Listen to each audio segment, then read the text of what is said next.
Requião, é uma alegria enorme poder receber aqui na nossa live, nesse bate-papo, né? Num dia tão quente, né? Da vida pública brasileira, com vários acontecimentos, né? Em meio à pandemia, Paulo Guedes querendo vender aí Eletrobras, Correios, né? E outras empresas, prisão do Queiroz, né? Laranja do Bolsonaro, né? Às vezes eu tenho dúvida de quem serve a milícia, né? Às vezes eu acho que o Bolsonaro está mais empregado das milícias que a gente possa imaginar. Mas é uma alegria receber Requião, porque o senhor é um exemplo de homem público, né? 3 vezes governador do Paraná, prefeito de Curitiba, né? 2 vezes senador da República, né? Enfrentou a ditadura, um homem histórico do MDB, né? Como você gosta de falar, não é o velho MDB de guerra, né? E é uma alegria para a gente trocar aqui algumas ideias, né? Em especial para falar também de um economista que é amigo, né? Carlos Lessa. Eu tive a oportunidade de conviver com Carlos Lessa na Comissão de Desenvolvimento Econômico, assim que eu cheguei aqui em Brasília, no primeiro mandato do presidente Lula, né? Eu fui eleito em 2002, e o nosso querido Carlos Lessa, né? Professor de economia, professor da Universidade Federal do Rio de Janeiro, reitor, né? Ex-reitor, né? Professor no Chile, trabalhou na CEPAL, né? Um militante político, MDBista também histórico. Então, o Carlos Lessa, tive ali uma oportunidade de conviver com ele, período pequeno, mas na Comissão de Desenvolvimento Econômico. Eu fui vice-presidente, né? Meu primeiro mandato. Eu tinha concluído o curso de economia, tinha feito pós em administração, então foi uma grande experiência naquele momento. Mas eu quero aqui passar a palavra para o senhor, agradecer do fundo do coração por ter aceito esse bate-papo conosco, para a gente discutir um pouco aqui no Brasil, de economia e um pouco da conjuntura. Muito obrigado, Requião.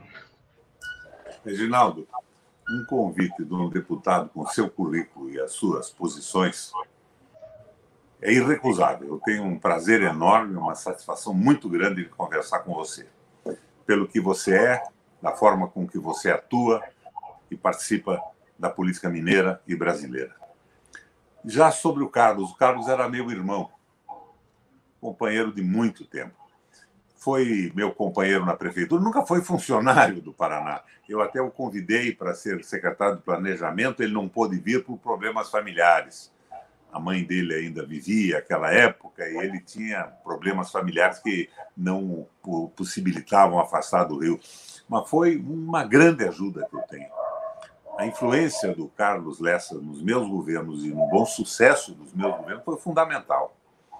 No BNDES, ele me ajudou a minha mulher, a estender pelo Paraná inteiro a SOMA, Associação dos Meninos e Meninas de Rua. Eu fiz uma grande escola aqui em Curitiba, que foi um sucesso absoluto, e o Lessa me financiou aquilo com o BNDES. E, a partir dali, passou a me dar conselhos, opiniões, discutíamos sempre. Criamos uma previdência paranaense alternativa, que foi uma maravilha. Mas eu cometi um erro nela. Eu criei um conselho administrativo com a participação do Poder Executivo, Legislativo e Judiciário. E as pessoas indicadas começaram a querer manobrar o negócio, queriam pôr o dinheiro no Bamerindos. Daí eu recebi um aviso do ex-governador Jaime Canet que o Bamerindos ia quebrar e ia levar aquilo tudo. Eu tive que acabar com um projeto feito pelo Lessa, pelo Aloísio Teixeira, que era reitor da Universidade do Rio de Janeiro, pelo Rafael de Almeida Magalhães. Uma maravilha de experimento. E o Lessa me influenciou em tudo. Eu consegui aqui no Paraná o primeiro lugar no Brasil no IDEB. Qualidade de ensino público. Mas isso foi porque o Lessa me convenceu que era a coisa mais fundamental para um governo. Então, eu investi muito e tive um secretário de Educação, que é o Maurício Requião, muito bom também, e nós saímos lá do 27º lugar rapidamente para o primeiro, numa parceria com os professores, sem conflito, sem atrito.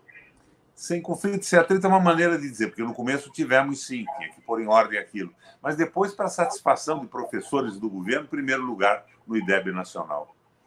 O Lessa era um sujeito simplesmente extraordinário, patriota, nacionalista, voltado para os interesses básicos da população, acreditava no Brasil, Reginaldo. Ele achava que nós éramos um povo ímpar, pela criatividade, pela inteligência, pela capacidade de resolver soluções. E o Lessa morreu numa situação de grande depressão, ele estava muito doente, ele estava pesando os 45 quilos, ele estava doente pelos rumos que o Brasil havia tomado. Ele não entendia como é que nós tínhamos chegado a esse ponto. Na época do Ulisses Guimarães, o Lessa foi um dos redatores do programa do PMDB, do Estatuto do PMDB, que naquela época era o Partido das Classes Populares, desligado das decisões do grande capital. Depois tiraram até esta frase do Estatuto. Então, a decepção dele com o PMDB, que ele ajudou a criar com o Ulisses, e com os rumos do Brasil, o levaram a uma situação de profunda depressão e de uma doença muito grande. Ele não conseguia falar mais, entendia bem e tudo mais. Ele foi para casa. O Lessa era um homem de postes. E instalaram lá um respirador na casa dele, um sistema de UTI, mas provavelmente os enfermeiros que o atenderam entrando e saindo levaram o Covid-19 e ele não resistiu, morreu de pneumonia em função do Covid. Mas era um quadro fantástico. Você sabe, Reginaldo, por que o Lessa saiu do BNDES? Porque, na época, eu acompanhei um pouco, porque tinha uma dupla, né? Zé Alencar, não sei se eu lembro, vice-presidente do Lula, e o Carlos Lessa, né? Apesar do Zé Alencar ter um envolvimento com o mundo empresário, mas do empresário investidor, não especulativo, eles lutavam muito para a redução da taxa de juros a longo prazo. Então, eles tinham ali um grande enfrentamento. E eu, mineiro, né, aproximei muito do Zé Alencar. Então, várias reuniões no final da tarde, aqui em Brasília, eu ia tomar um café com o nosso saudoso Zé Alencar. E naquela época, quem tabelava muito ali com as opiniões sobre taxas de juros a longo prazo era o Carlos Lessa. Eu sei que isso era uma das razões. Mas o Carlos Lessa também tinha muito conflito, né, com o Henrique Meirelles e tinha muito conflito naquela época com o Furlan. Inclusive, o Carlos Lessa defendeu o controle por aí, Reginaldo, né, lembra? Você tomava café de tarde e eu morava em Brasília e não vinha para o Paraná no fim de semana. Então, todo sábado, eu almoçava na minha casa com o Zé Alencar. O Zé Alencar aparecia lá, queria tomar um vinho e tal. Daí, um dia, ele disse, eu levo vinho. Mas ele era muito pão duro. É verdade. No momento que eu disse para ele, Zé, você almoça na minha casa, você traz o vinho, mas tem uma condição. Eu vou lá na casa levou uma cachaça com de você, Pedro Maria da Cruz? Porcaria. Henriqueão, ele Então, não eu levou ia nem uma comprar um vinho cachaça. junto com ele. Ele te presenteou Bom, nem com a mas por que cachaça da caiu o Lessa? Pedra Maria da Cruz, lá do norte de Minas? Aham. Você chegou a tomar essa cachaça da Fazenda Zé Alencar? Muito, ele me mandava sempre. Ainda tenho aqui em casa algumas garrafas da Maria da Cruz. Mas veja, por que caiu o Lessa? O Meirelles e o Furlan queria velocidade nas suas intenções. O Furlan queria que, de repente, um grupo empresarial tivesse um financiamento que não fosse analisado, que o banco não verificasse risco nem nada. O Lessa não faria isso. Então, o Furlan estava a pé com ele. E daí, o Meirelles, que é o precursor do Guedes e do Joaquim Levy, na minha opinião, é tudo mais ou menos a mesma coisa, embora fosse o nosso governo, né, Reginaldo? O Meirelles queria privatizar a Vale do Rio Doce. E o Lessa evitou que a Vale do Rio Doce fosse internacionalizada. Ele pegou o dinheiro do BNDES, foi ao leilão e comprou as ações da Vale do Rio Doce. E ela continuou. Controle nacional, né? Não foi transnacional. E ele garantiu, e se queria fazer a mesma coisa com os leilões da Petrobras. Daí puseram ele na rua. Ele nunca se recuperou disso. Nunca se recuperou. Ele tinha uma mágoa profunda. Até porque ele foi indicado por dois grandes. Ele foi indicado por dois grandes economistas que contribuíram muito com o desenvolvimentismo no debate sobre o desenvolvimento, Celso Furtado e Maria da Conceição Tavares. Né? E um terceiro menos ilustre, que foi o Roberto Requião. Eu indiquei o Lessa para o Ministério do Planejamento. E o Lula topou. Na última hora surgiram pressões, não deu certo aquilo. O Lessa era reitor da Universidade Federal do Rio de Janeiro. Sim. Daí a Maria da Conceição disse, você não vai para o planejamento, tem que ir para o BNDES para sustentar o crescimento da indústria nacional, o desenvolvimento do Brasil. Daí eu topei também e o Lula nomeou no BNDES. Contrariamente à opinião do Furlan e do Meirelles. Agora, Furlan e Meirelles, se viu onde é que foram parar, né? Estava no governo do Temer ou Meirelles. E o Furlan, que era tido como um bom administrador, e cá entre nós, de certa forma fez um trabalho bom com a política externa e exportação brasileira, ele tinha a cabeça envolvida com esse liberalismo econômico. Ele quebrou a Sadia. Naquele momento de crise, ele começou a comprar os derivativos americanos, daqueles empréstimos que não podiam ser pagos, e quando veio a crise, a Sadia explodiu. O Furlan queria que o Lessa quebrasse o Brasil também naquela época, por um erro, não por má fé. Eu não atribuo má fé a todo mundo, mas tem gente que tem essa visão de economia liberal na cabeça e não se liberta dela. E o Lessa morreu magoado, doído, sentido, mas escreveu obras maravilhosas sobre o Rio de Janeiro, sobre a economia latino-americana. Eu chorei com a morte do Lessa. Da altura aí dos meus quase 80 anos, eu não pude conter as lágrimas. Era um grande amigo e um baita economista brasileiro. Que bela época da Conceição Tavares e do Carlos Lessa. Eu descobri que, através do Rodrigo Lessa, seu filho, músico, que ele estava escrevendo um novo livro sobre o Rio de Janeiro. Tinha uma tese que o Rio era uma síntese do Brasil. E no meio do livro ele descobriu, aí como bom mineiro, né, que, na verdade, a síntese do Brasil, e que mais representa o Brasil, é Minas Gerais, né? Você quer estabelecer uma disputa regional, não vou entrar nessa. Não, mas Minas é... Mas é claro que é. Minas Gerais é o começo da civilização brasileira, né? Minas Gerais é uma colonização judaica pesadíssima, né? Aquela velha tradição de Minas, né? O pessoal está almoçando, mas almoça em mesa com gaveta. Se chega alguma visita, os pratos vão para a gaveta e fecham para não ter que distribuir. É um troço maluco. A Minas Gerais do Tiradentes. Mas a história sempre tem diversas facetas. Você sabia, por exemplo, que o Tiradentes era dono de 4 escravos? O homem da independência do Brasil. Você sabe que em Minas tem um movimento que defende a importância de Tiradentes na luta pela independência do país, né? Uhum. Claro que tem importância. E tem uma parte da elite que tem um preconceito com o Tiradentes, porque ele era, na verdade, um sargentinho, vamos dizer assim, né? E, de fato, o Tiradentes foi uma pessoa importante na luta, né, pela nossa independência. E eu acabei escrevendo um projeto de lei que se tornou lei, né, que é o Dia Nacional da Liberdade, que é o dia do nascimento de Tiradentes, 12 de novembro. Então, acabou fez muito bem. É claro que, como qualquer pessoa, ele teria defeitos na visão que nós temos hoje. Sim. Mas, no momento histórico em que ele participou, ele foi o herói da independência do Brasil. Mas... Agora, Requião, olha o que nós estamos vivendo. Não sei se aqui em Minas, você sabe, nós vivemos uma quebradeira federativa, né? E o equilíbrio federativo e o ajuste fiscal dessa turma ultraliberal não fala em mexer na desigualdade do país, na estrutura da renda. Nós somos um país hoje extremamente desigual. Um dos de maior desigualdade do mundo. Do planeta Terra. Do planeta Terra.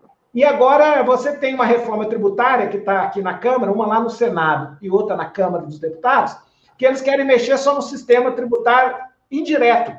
Ou seja, a turma liberal quer fazer ajuste fiscal só pelo lado das despesas, né? Só cortando direitos, né, e políticas compensatórias. Mas não tem ousadia de buscar um equilíbrio fiscal mexendo na pirâmide da estrutura da renda e no modelo tributário. Não é nem ousadia, né? Não é nem ousadia. Não tem vontade de fazer isso. Oi? Não é falta de ousadia, é falta de vontade. Deliberadamente, eles querem acabar com os direitos sociais. Eu acho, Reginaldo, que isso começou lá na Europa. Naquela época da guerra, o nazismo, que era uma associação de direita com o Estado, sacrificando a população e mantendo uma postura econômica pela direita. E a Rússia com a Revolução Soviética. O comunismo ameaçando o mundo. Daí cai o nazismo. A Alemanha derrotada. E a Europa, os grandes donos de capitais, capital financeiro, de dinheiro, se apavoraram com a União Soviética. O povo começou a se mobilizar. E daí começaram as conquistas que nós conhecemos hoje como social-democracia. Direito das mulheres, direitos trabalhistas, direitos das minorias étnicas e tudo mais. Agora, de repente, a Revolução Soviética fale. Primeiro a glasnost, o degelo, depois a perestroika, a reconstrução. Daí eles perderam o medo da Rússia e começaram a reinvestir contra as conquistas dos trabalhadores, o processo civilizatório que informou positivamente o mundo. Começaram eliminando o poder do Estado, dando poderes absolutos ao Banco Central na mão dos grandes detentores do capital financeiro. Tiraram a importância do parlamento com a privatização do processo eleitoral. Políticos se elegiam financiados por grupos econômicos e, quando tomavam posse, ou no executivo ou no legislativo, se reportavam apenas aos seus financiadores. Não tinha mais importância o seu discurso, que atraiu votos, o programa dos seus partidos. Estabeleceram maiorias, as tais maiorias liberais, que nada mais são do que maiorias ligadas aos interesses do capital financeiro. As grandes corporações foram com faca na mão na goela dos trabalhadores. A precarização das leis sociais, a precarização dos sindicatos, o fim da aposentadoria pública e, para, com isso, restabelecer o poder absoluto do capital. Agora, nós dois não precisamos, na vida, ler os 3 volumes do Capital de Marx. Confesso a você que eu não li. Eu dei uma olhada na minha juventude e alguns resumos. O fundamental é o seguinte: só produz riqueza a inteligência e o trabalho do homem. Quando eu fui candidato a prefeito em Curitiba, logo depois de ter sido eleito deputado estadual, o meu discurso na periferia era mais ou menos o seguinte: eu dizia: percebam, companheiros, imaginem uma árvore caída na beira da estrada, partida por um raio e rojada no acostamento. É um lenho abandonado, não é mais do que isso. Até que a inteligência e o trabalho do homem se debruce sobre ela e a transforme num bem econômico, numa mesa, numa cadeira, numa tábua de lavar roupa. É só a inteligência do homem e o seu trabalho que produz riquezas. Mas hoje o que nós vemos é que a tal da mais-valia, que é o capital tomado dos trabalhadores e acumulados supostamente para investimento, que não seria mal, passa a valer mais do que o trabalho das pessoas. Então nós temos que mudar isso. E é isso que nós estamos vivendo hoje. É uma luta encampada. Temos um aliado bom, hein? Para não dizer que nós dois aqui somos do Partido Comunista Soviético. O Papa Francisco tem declarado a alto e bom som: o capital é bom se ele investe numa indústria, produz bens, mercadorias, faz evoluir a tecnologia e a ciência, e paga bons salários e garante a vida, o sucesso pessoal, a saúde e a educação dos filhos para os trabalhadores. Mas o capital não pode mandar no mundo. E o que nós estamos vendo é o capital mandando no mundo. O Bolsonaro é um efeito colateral disso tudo. Ele é um bobão. Ele é um bobão, Reginaldo. Quem está mandando no Brasil são os bancos através do seu mandalete, seu preposto, que é o Guedes. O Bolsonaro já foi contra a privatização da Vale do Rio Doce, queria matar o Fernando Henrique, agir a mão armada contra a entrega do Brasil, e virou um entreguista, porque ele foi utilizado como instrumento. E essa gente não queria o Bolsonaro no governo.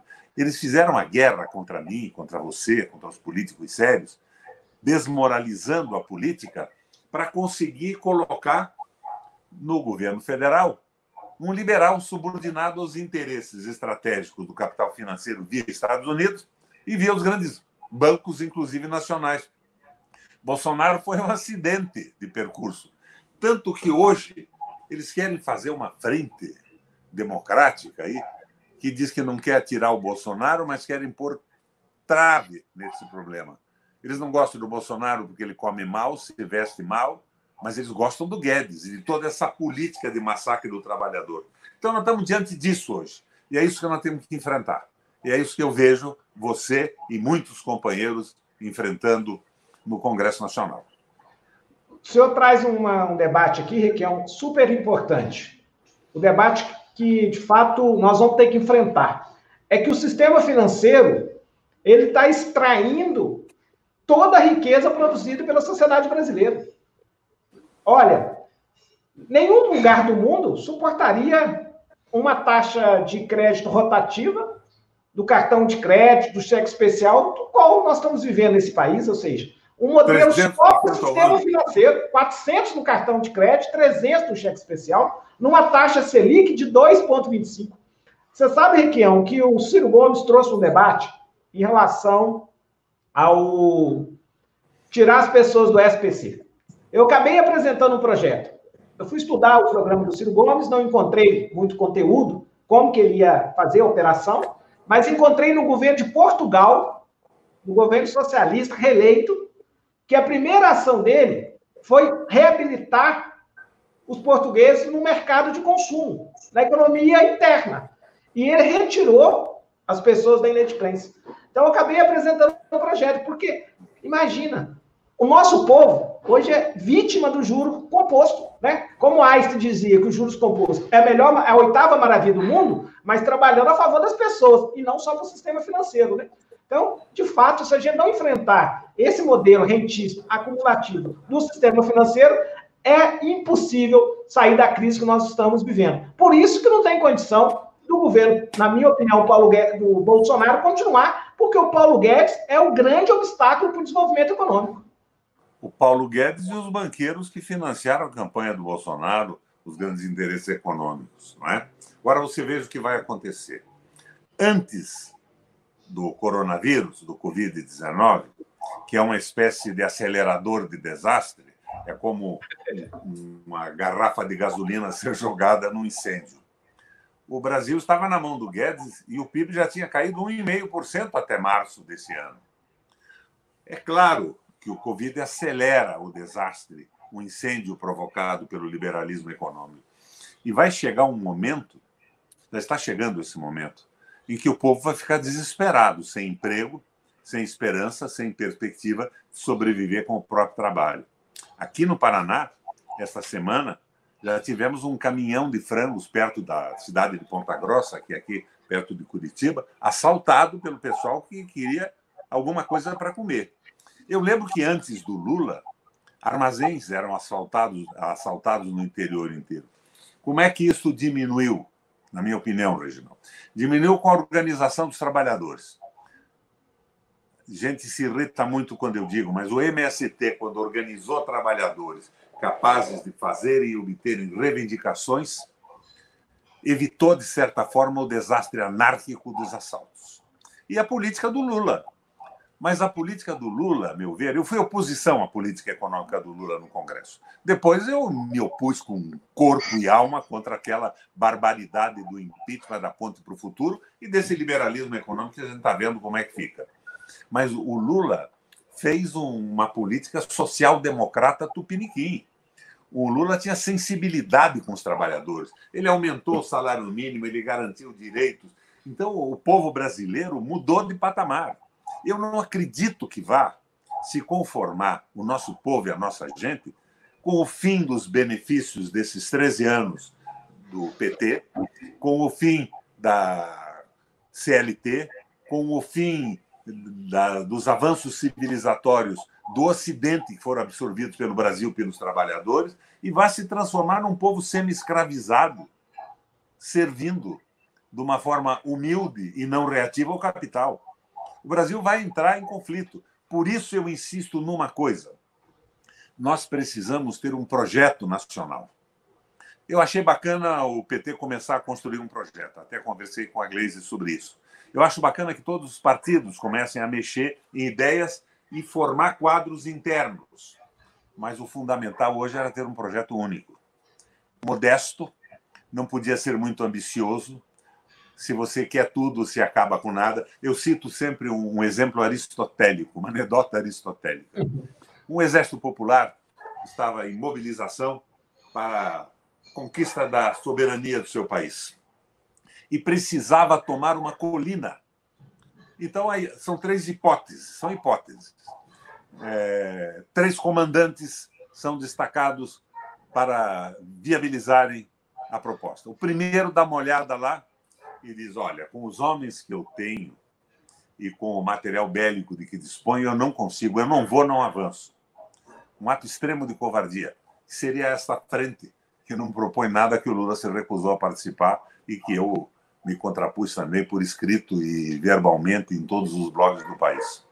O segundo comandante, ele diz o seguinte: com o material bélico que disponho, com os homens que tenho, eu tomo a colina. Vai, toma a colina, mas daí dá uma olhada para frente e resolve avançar mais.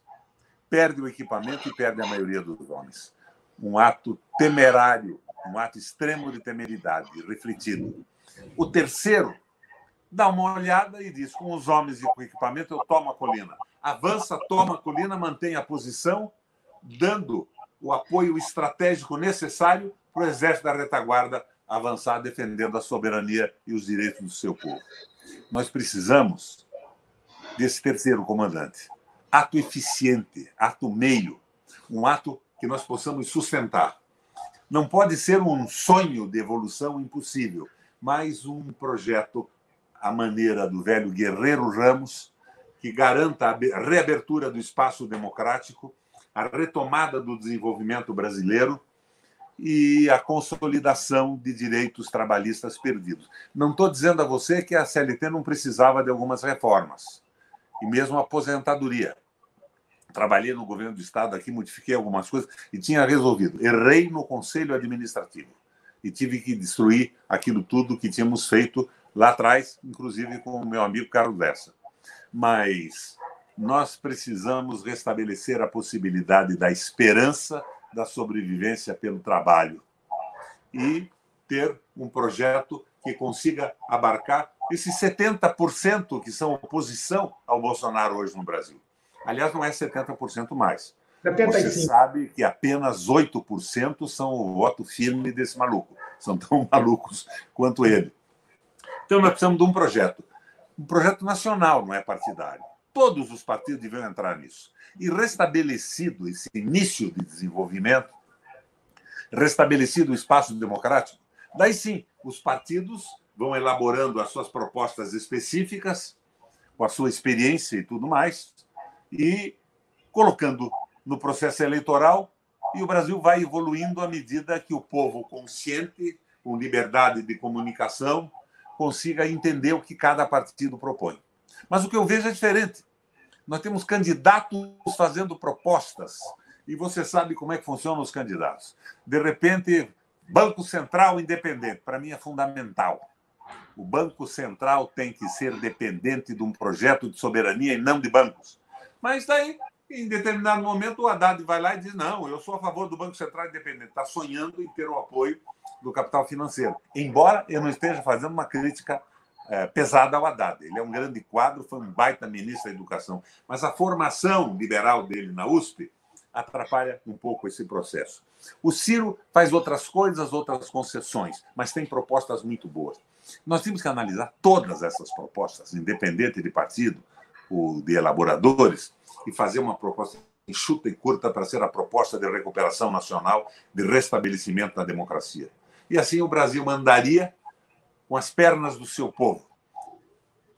Fundamental. Banco Central dependendo de um projeto soberano e dirigido pelo presidente da República.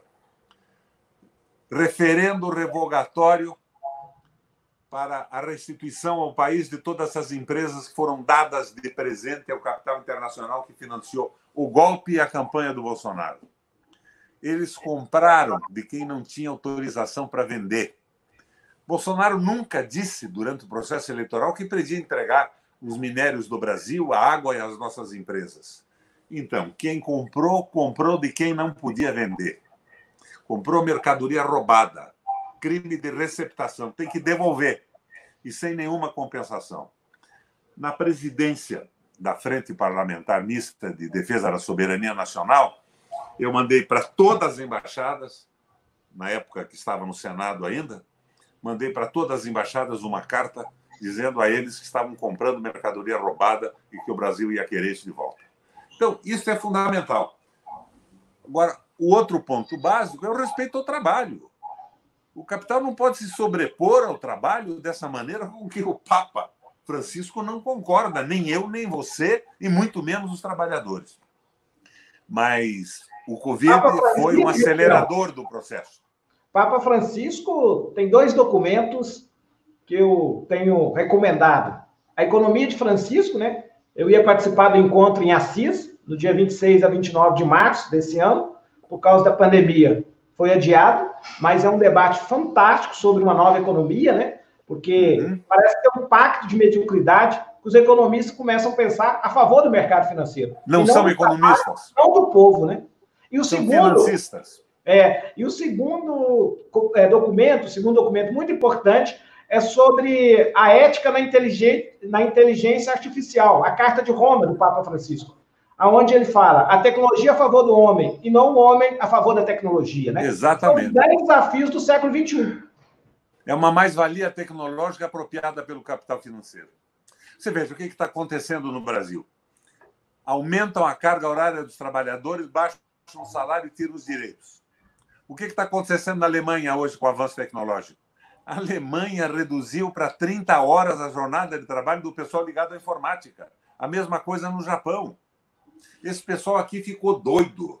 É um atraso tupiniquim de uma sociedade ruralista.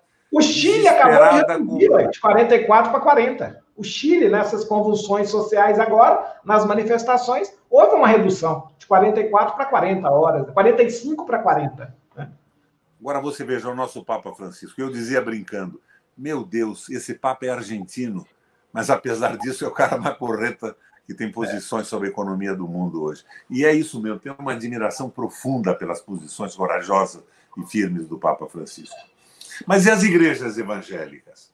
Eu sou filho de uma mãe presbiteriana e de um pai de uma família católica que construía igrejas em Curitiba e no litoral do Paraná. Mas eu, quando assumi a prefeitura, inclusive com apoio posterior do Carlos Lessa, no BNDES, eu resolvi fazer a Associação dos Meninos e Meninas de Rua. Nós criamos casas de apoio com assistentes sociais que ficavam com eles na rua, e daí eu fiz uma escola-oficina, num próprio da prefeitura, que tinha sido o antigo matadouro municipal, simplesmente maravilhosa.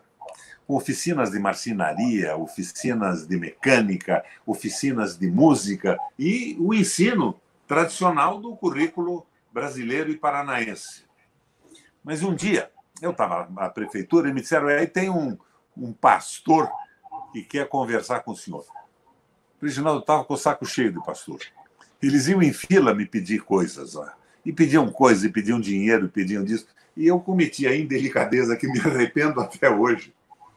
Eu segurei o pastor, dei um chá de banco nele. Ele ficou umas 4 ou 5 horas sentado na sala de espera sem sair. Eu estava indo embora, o chefe de gabinete me disse, mas tem um pastor que ainda está aí. Se manda entrar.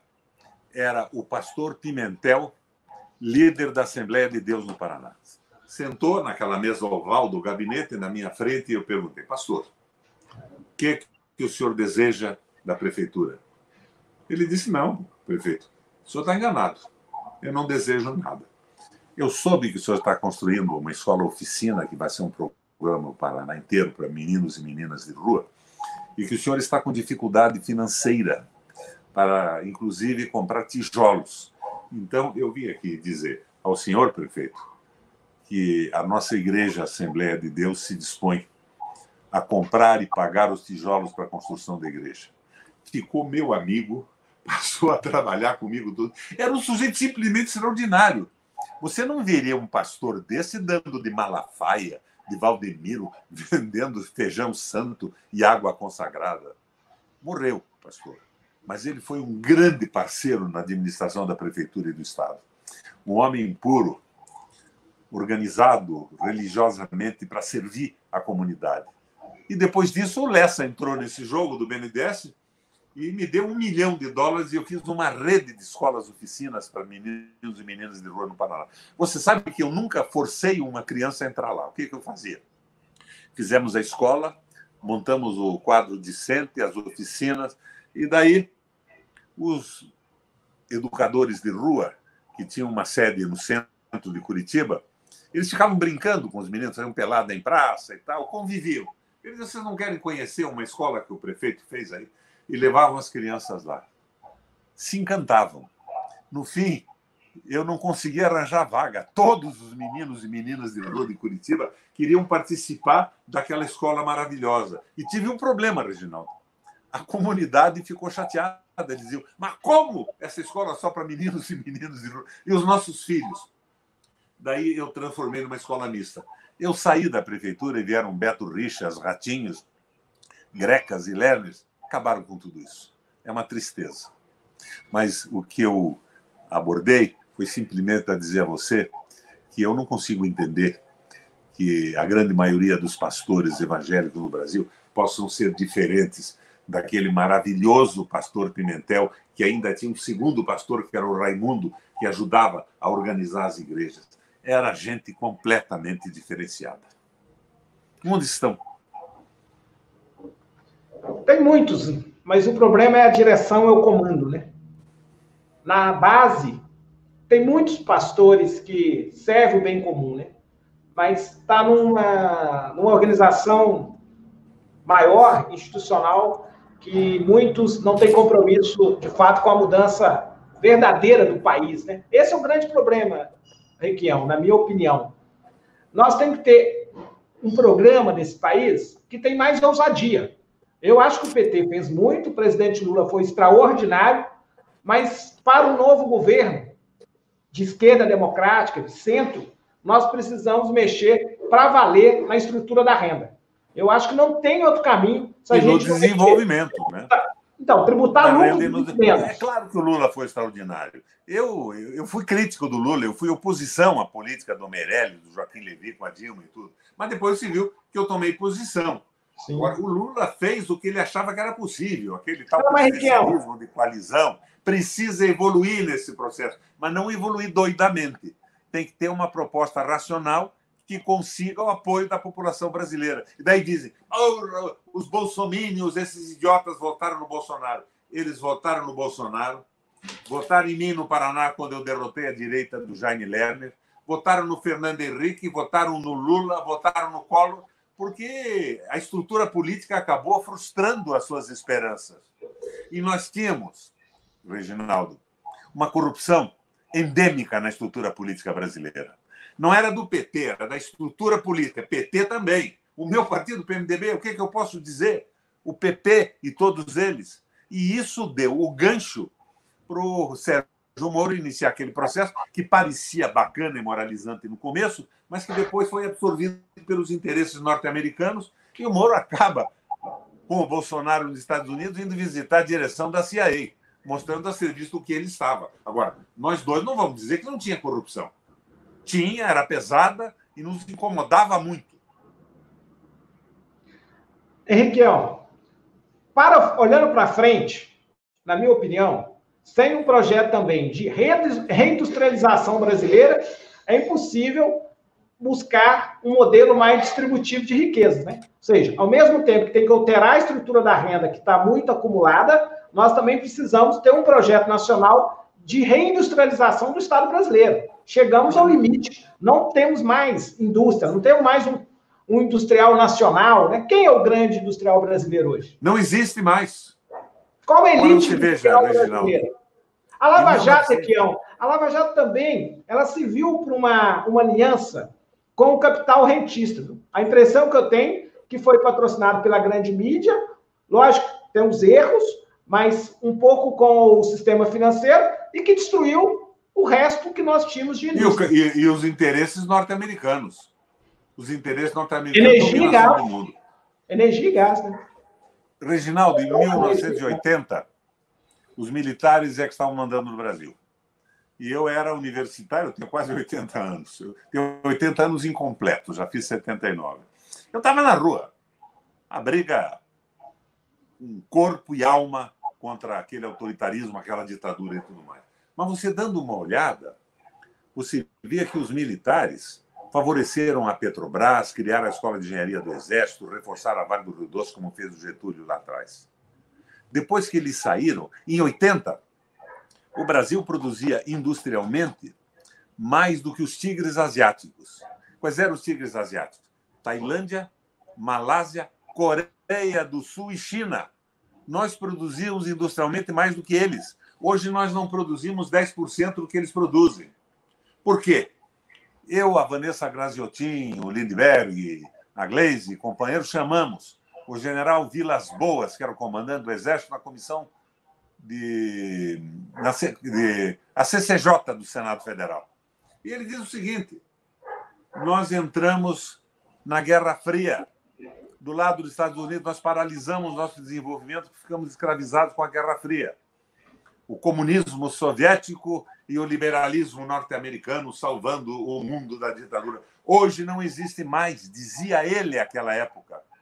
E o Brasil é grande demais, uma economia complexa demais, para não ter um projeto próprio de desenvolvimento. Ele citava esses números que eu te dei, do crescimento industrial brasileiro ser superior ao dos tigres asiáticos, e dizia: nós precisamos de um projeto próprio e nos colocar como um país soberano nesse processo. Depois foi apoiar o Bolsonaro, não sei o que aconteceu com ele, e virou essa figura triste, e para mim, principalmente, triste, porque cheguei a acreditar nele, que a gente acompanha hoje.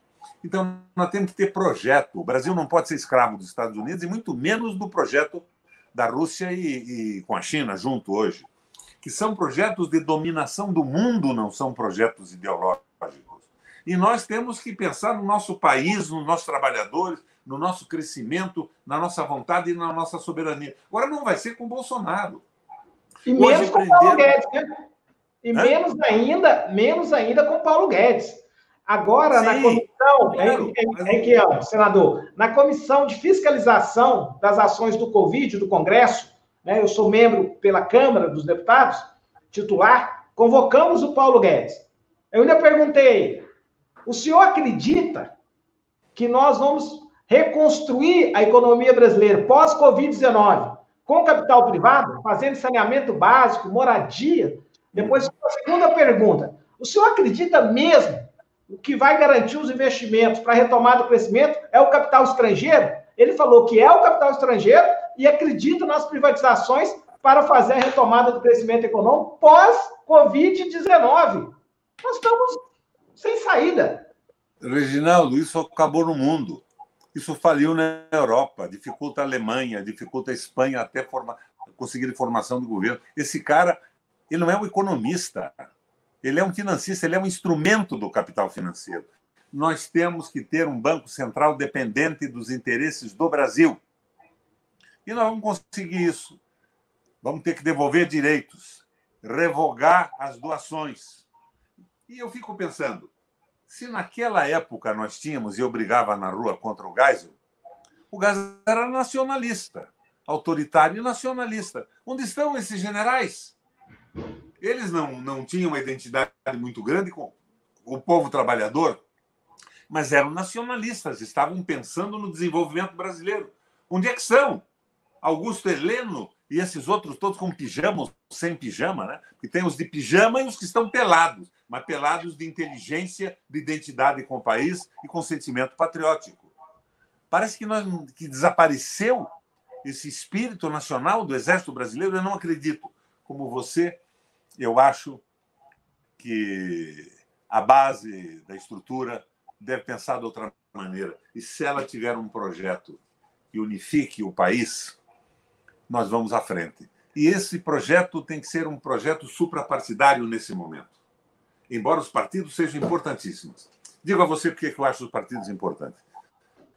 Como dizia o Brizola, eu venho de longe, né? Em 64, eu estive na França, naquela época da revolta estudantil. Os estudantes levantaram a França e empolgaram o mundo com seus protestos contra o regime. Daniel Cohn-Bendit, Rudi Deutscher, Marshall McLuhan. Aquilo empolgou, a França empolgou o mundo. A revolta dos estudantes por justiça social. Mas eles não tinham atrás uma estrutura partidária e um projeto nacional. O que eles conseguiram? Eles derrubaram o ministro da Educação, veio outro, e a França continuou a mesma merda, ou a lesma lerda, até hoje. Então, nós temos que ter um projeto nacional, e os partidos têm que se organizar para suprirem depois o espaço aberto pela redemocratização do país, um debate limpo, com propostas. Então, nós vamos ver. Para mim, por exemplo, o meu sonho É um sonho radical. Eu sou de uma família politizada. O meu trisavô foi o lugar-tenente do Frei Caneca na Revolução Federalista lá no Nordeste. O meu avô foi fundador do primeiro Partido Socialista do Brasil. Chamava-se Partido Operário. Foi fundado no Rio de Janeiro, em São Paulo, no Rio Grande do Sul e Curitiba. Era sergipano. Sergipano, formado em Direito em Recife, depois passou 7 ou 10 anos na Universidade Jesuítica de Córdoba, na Argentina. Lá que ele realmente se formou. E meu pai era militante, meu avô era militante, então eu tenho essa visão. Inclusive a visão do Partido Socialista que o meu avô fundou, que não era marxista, porque foi fundado no dia seguinte da proclamação da República no Brasil. Ele se suportava numa visão aberta e generosa das ideias do Bentham, do Stuart Mill, do Davi Ricardo, mas com uma visão popular. E eu fui influenciado por isso, a minha militância é essa. Eu larguei a minha carreira, eu deixei de ser empresário, de ser advogado, e me joguei de corpo e alma na política. E hoje eu sou um político derrotado numa eleição por essa onda bolsonarista e estou aposentado, ganhando R$ 2.700 por mês do INSS. Vida dura. Não tão dura, porque eu, ao longo da minha existência, acumulei alguns recursos e eu vou sobreviver aí razoavelmente um ano e pouco. Depois tenho que tratar da minha subsistência. O senhor é um político brilhante, não é derrotado. 3 vezes governador, prefeito, senador, deputado, e com um olhar de mundo extraordinário. O senhor tem muitas contribuições e, com certeza, voltando à raça, porque a eleição de 2018 ela não valeu, né? Vamos ser sinceros, Riquelme. Ela é uma fraude. Está cada vez mais comprovado que houve um mega disparo de Caixa 2, patrocinado por empresário neofascista, contra a democracia brasileira, que, ao mesmo tempo que levou o senhor à derrota, que estava em primeiro lugar, também levou em Minas Gerais a derrota da presidenta Dilma ao Senado. Elegeram um conjunto de deputados e deputadas estaduais, deputados federais e governadores que sequer pontuavam em pesquisas eleitorais, Riquelme. Eu coordenava a campanha do Haddad em Minas, faltando 8 dias para o segundo turno, 28 de setembro, não sei se o senhor lembra, 10 institutos nacionais de pesquisa apontavam a virada do Fernando Haddad no segundo turno em 10 pontos. Como pode? 8 dias depois, né, uma onda de fake news, né, de mentiras, organizado com muitos recursos, e que levou a eleição, quase a vitória do Bolsonaro no primeiro turno. Influenciou demais nos resultados eleitorais.